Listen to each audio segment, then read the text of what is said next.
Godley did a tremendous job. After a couple early hiccups, he pitched into the sixth inning, and once again, a number of strikeouts, held a very offensive team in check and gave us a chance to stay in the ball game. I thought offensively, things were moving in a good direction against a guy that's had real good stuff for several years in Jake Arrieta. And we were trying to create some opportunities, and it seemed like every time we did have something, we couldn't take advantage of some mistakes that he was making. But I mean, that's the nature of the game, and I think the key for me was the big blow by Baez.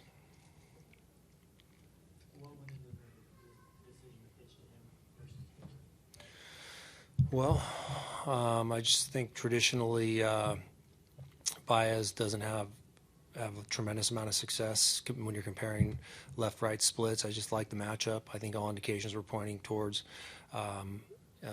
Jake's stuff having a better conclusion than it did. And just unfortunately, I think there was a number of, I think the count was 1-2, right? I think he just tried to bury a breaking ball and hung it. Like I said, good hitters take advantage of those moments. Torey, Cubs this week, Dodgers. How do you assess the last 6 games? I mean, we've had some good and bad moments. We've gone out there and put ourselves in a position to win more than 2 games. I know it's a 2-4 homestand so far, but you're talking about one of the teams that is pacing themselves in the National League, in the LA Dodgers, and we played them good and tough. Which is fantastic. And then the defending World Series champions come in here, and we play them tough, and that's fantastic. But that's not what we're about. We're about doing a little bit more than that. So, and winning games. And I think our guys understand that. I think they're all a little bit frustrated right now, but I know they're going to be ready for tomorrow and the challenges that the Houston Astros are going to present.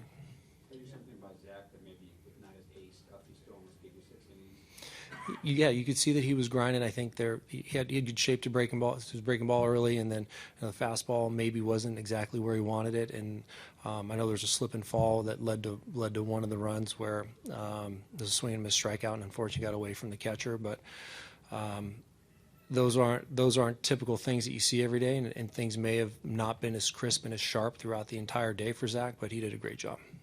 Did a great job of battling and keeping us in the game.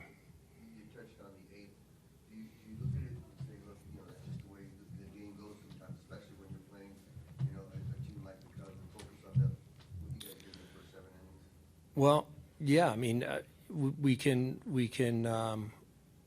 look at it any which way we really want to, but I feel like we should have had better execution. It was just poor execution. And yeah, if you make mistakes, then that's what's going to happen in this game. And Baez is a guy that loves the moment. He loves to be up there in that situation with that personality, and he was waiting for that mistake. So I think we helped create that moment. We just didn't execute, and I know that the plan was in place to do a better job, but unfortunately it just didn't happen. So that's the part of baseball that just happens, where you get beat when you don't execute. Coming from Boston, where it's traditionally all Red Sox fans, and this past week you get to see the mixture of fans that came into Chase Field. What's your thoughts on that? Well, yeah, I have been a part of something very similar where fans come into opposing stadiums and take over the stadium, and it seems like there's a number of Chicago Cub fans here, and they deserve that. They've been around a long time. They're a successful franchise, and I know that they probably feel the support of what's going on. So how do I feel about it happening here at Chase? I don't feel great about it. I don't think anybody does, but you have to respect what they do and how they support their team. Where do you feel your team's at right now with some of the little things and fundamentals, things that shouldn't necessarily slump that baseball kind of thing? Yeah. Well, I think we're just kind of wandering and drifting through certain segments of the game that have cost us. There are games where we're sharp and on point, and we end up winning those games. And that's how this game gets at this time of the year, and that's something I've been talking about. is that when you make mistakes, good teams are going to capitalize on it. So we're going to try to eliminate those drifting moments and stay on point. It's really, really important. The Chicago Cubs we're fighting for the same chunk of land basically today, right? So teams are winning and losing, and we're all in pennant races, and it's awesome. There's nothing better. We should embrace that and be at our very best. So that's what I want to make sure that our guys do. They come out and play their very best when they're supposed to.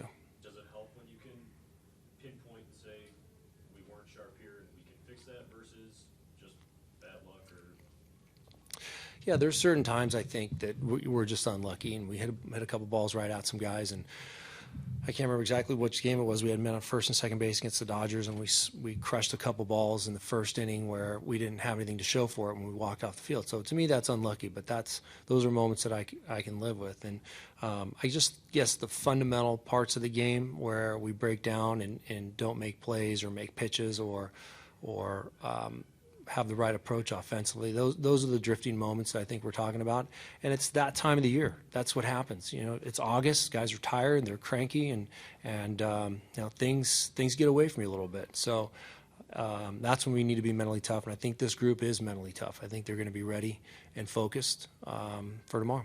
So did you think you guys didn't have a great approach at the plate tonight? You were playing very much down the lane until the ninth inning. Well, no, I was mostly referring to what he was saying on those sloppy moments. And for today's game, no, I thought we had a pretty good approach. I think Arrieta had good stuff. And, sometimes you got to tip your cap to him. And his fastball was down and aggressive. I think it was in the low to mid-90s. And he had a quality breaking ball. So we had a couple of moments where I felt like he was on a little bit of a slippery slope, and we could have taken advantage of some things and scored some runs, but we didn't, and he got on a nice roll. But I was satisfied with our approach today. You're probably happy to see Chris Bryant leave. Well, he's the reigning MVP, National League MVP, and he's a hot hitter. So anytime somebody at that level is hot, you could roll the ball up there and they're still going to hit it. So it's hopefully takes it on in the next group or next set of pitchers.